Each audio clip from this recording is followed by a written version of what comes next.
Hey guys, this is Tauna, and today we're going to be talking about commanders that you guys can build from your bulk. So this is all like, the 10-cent cards that you got sitting around, or you can pick them up if you are kind of missing some and stuff like that. But generally, most of these you're going to be able to build just from cards that you've got lying around from opening various packs, going to pre-releases, etc., etc.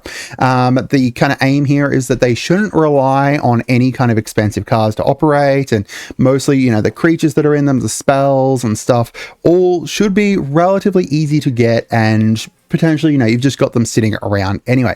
Now, before we get into it, a couple things. First of all, I'm going to be generally pretty busy over the next kind of few weeks. The new WoW expansion came out, so my wife has decided that we need to do that. I'm looking at her because we're both doing it. And, we've got a whole bunch of kind of stuff that we're planning on doing for the WoW expansion. And between that and kids, it's going to be pretty busy. The other thing is that, make sure you guys subscribe. We're almost at 4,400. We have jumped up so much. I think, last month we've basically gained 1,000 subscribers in the last month. It's crazy. All right. So for an example of one that is not, in my opinion, going to kind of fit into here is Rigo. So I wanted to talk about one that's not before we start into the ones that are.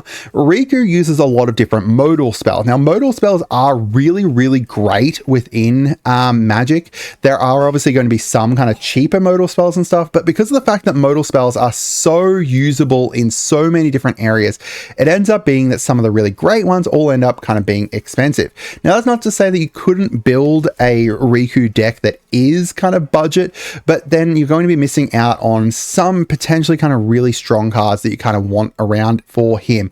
Like stuff like a Claw's Will is really great, but it's also $4.50, and that's not, to me, bulk.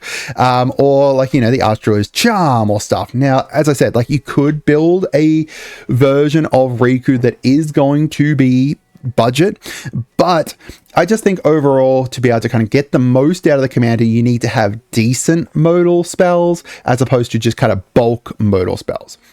All right, so getting into the first one from the actual list here, we've got Axel. Now, Axel makes it so that any red source you control that deals an amount of non-combat damage less than his power to an opponent, that source deals that damage equal to whatever his power is. So therefore, you need to kind of have a couple different things buffing him up, and therefore also going out and creating a whole bunch of spells that are dealing damage to your opponents, or not even spells, just any kind of source.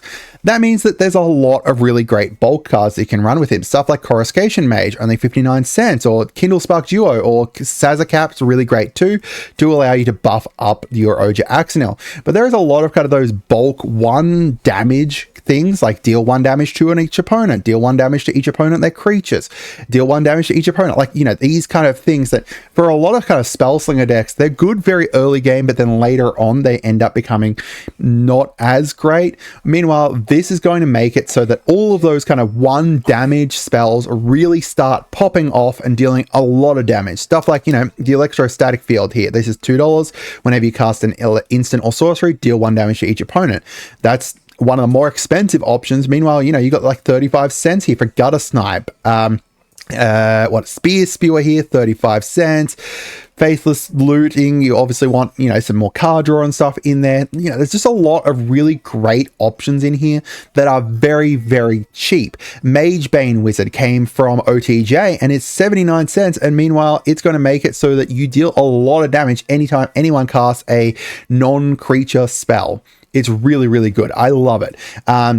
There's just a lot of kind of these bulky cards, especially some of these ones up here are a little bit more pricey, but once you get down to the instants and sorceries, the ones that all deal 1 damage to things, everyone kind of overlooks them because they're not all that great. But meanwhile, in this actual deck, there's things that deal 1 damage to each opponent now are dealing 4 damage to each opponent, like Playful Shove here. Deal 1 damage to any target, draw a card. That's now deal 4 damage to someone's face and draw a card for 2 mana. It's really, really great.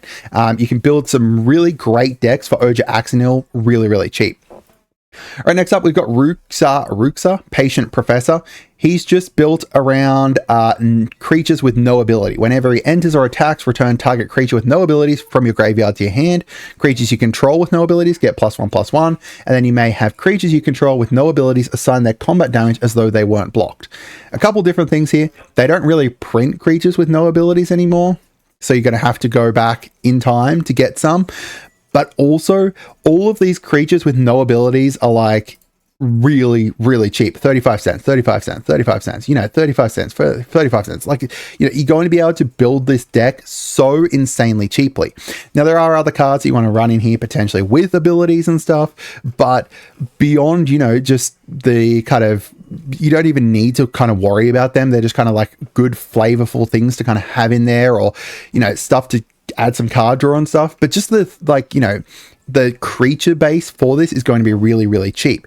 And then you can just run really cheap pump spells in your instants and sorceries there, or some creature creators, like token creators, like this one here, Howl of the Night pack, puts a 2/2 green wolf creature token onto the battlefield for each forest you control. Now, while those 2/2 green wolves aren't all that much to kind of sneeze about, after you kind of buff them up with +1/+1 from your commander, then each of them are going to be able to do more stuff. You can just do a lot of really great stuff with this deck really, really easily. Any kind of tokeny stuff is going to go well in here. So you can just add in really bad token creators and stuff. There's lots of great ways to be able to make use of this because of the fact that, this is going to buff up any creature tokens too, or anything. All right, we've got Emoti, Celebrant of Bounty. Now, again, this is one that you could potentially build really expensive, but if we go click in here on EDHREC, we can put a cheap budget in here. It's going to make it so that any creature, they've got Cascade, and then spells you cast with converted mana cost 6 or greater have Cascade. So we're just ramping and casting big creatures. Right. And then we're just taking those big creatures, and then from there we're just going to cascade into other big creatures. So there is a lot of really cheap creatures that you can add in, a whole bunch of just big cheap creatures that you weren't not cheap money wise, expensive mana wise, and then those are all going to end up being cascading, and you can just add cheap mana dorks and stuff like that. There's a bunch of spells you cast with spend this mana only to cast spells with mana value 5 or greater.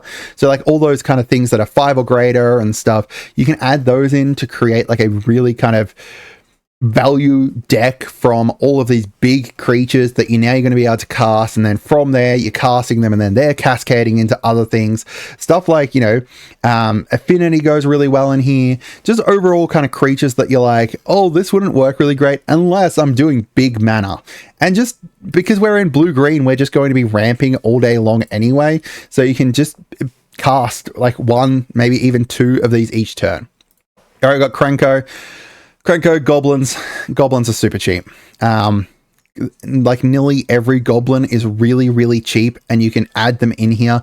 And while, there's some more expensive options for goblins, and this is a deck that you could build really, really cheap and then upgrade later if you like it, there are a lot of goblin creature token creators, and then because of those you've got more goblins out, and then Krenko is just going to tap and create more and more goblins and stuff. There is just a lot of great ways to create really, really cheap masses and masses and masses of goblins that you can then just throw at people's face. It is so easy to build this deck. It's just anything that creates goblins tokens or creates goblins you can add in.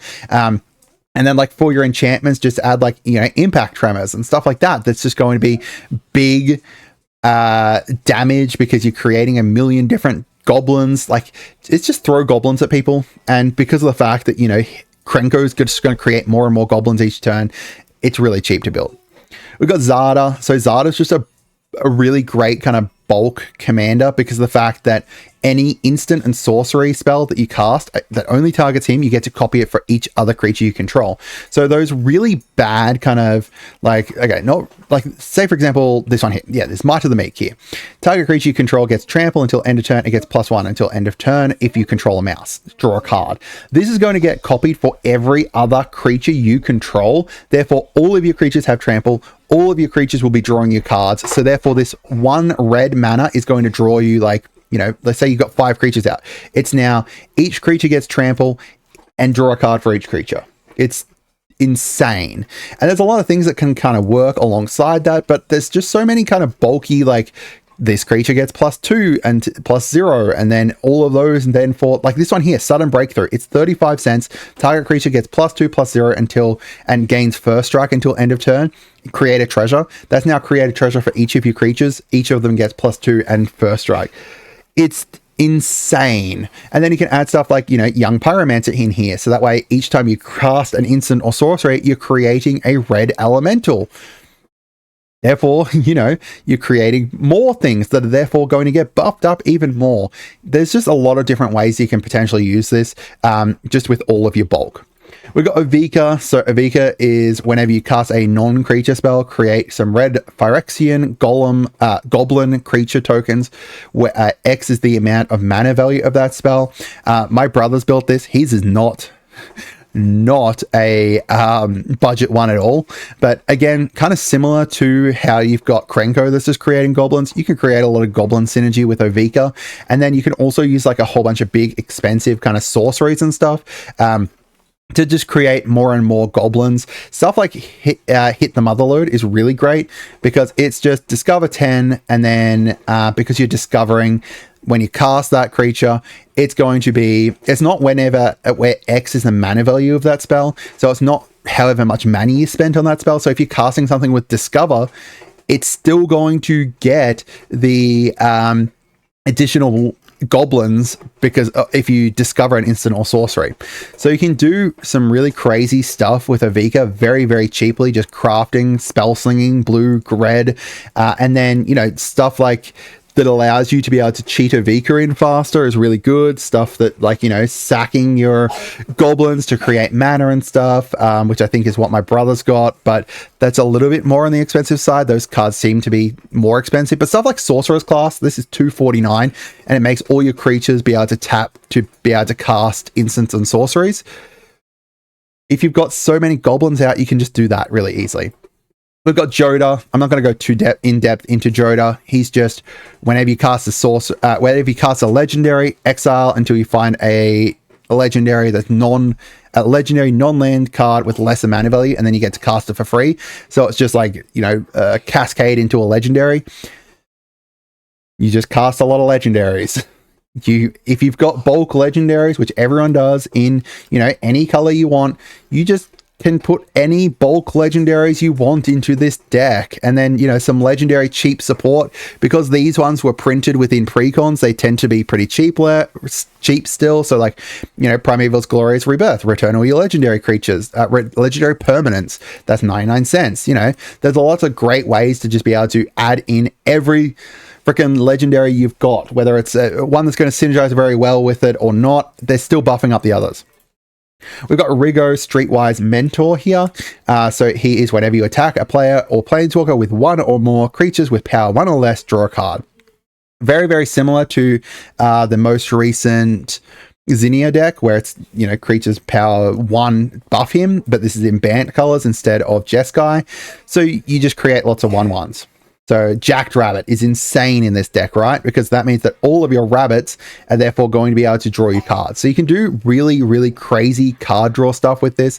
In fact, this would be really bonkers with like with Mr. Foxglove in the 99 as like a secret commander kind of thing. So you just draw until you get to Mr. Foxglove, and then you use the Foxglove to be able to cheat some big things in or something. There's just a crazy amount of great ways to be able to get lots of 1/1s out there, and then you just flood the board with them, and then you can use, like, you know,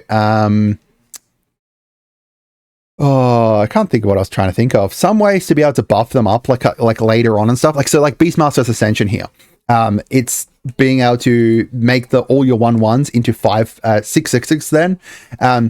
So while they would no longer proc Rigo, they would therefore just be a huge board of 6/6s. So it's kind of like a secret, like, you know, you get halfway into the game, you kind of chuck that down, you quickly play a whole bunch of ones, and then you've got a huge board of 6/6s. We've got Winota here. All you need for Winota is non-humans and humans. non-humans and humans. Just make your board, like make your deck a mix of those, whether it's super cheap ones or expensive ones, I don't care. But you can just add in a lot of really, really cheap kind of ones to be able to cheat things out. She is whenever a non-human creature you control attacks, look at the top 6 cards of your library, and then you can put a human card onto the battlefield attacking with indestructible until the end of turn, and then put the rest on the bottom. So you just create a lot of, like, you know, really cheap non-human tokens, and then you use those non-human tokens to be able to cheat in some big humans and stuff, like, you know, combat celebrants human, professional facebreaker. Lots of great ways to be able to use that. All right, now the last one here is Anna Kennerud. So she is whenever a modified creature you control attacks, double the amount of counters on it. Then for each non-token permanent you control attached to it, create a token that's a copy of it. So you get to copy all your equipments, your auras and stuff. You can do this as knights, you can do this as whatever you want. It's just going to let you spread out a whole bunch and create a whole bunch of equipments and auras. You can build this, you know, as a big Voltron based deck. You could build this as a go wide equipments and auras deck. You could build it so many different ways. And because there's lots of really cheap, like short bow here, just equipped creature gets +1/+1 and vigilance and reach. You can stack that up, and then you can also move it around later on to be able to do stuff, because why not? You know, there's just a lot of really cheap kind of equipments and auras that you can potentially shove into this deck to be able to then spread out and be able to do some really, really cool stuff with. But that's it for today, guys. I'd love to hear from you guys as to what you think. I hope you guys had a wonderful day, and goodbye.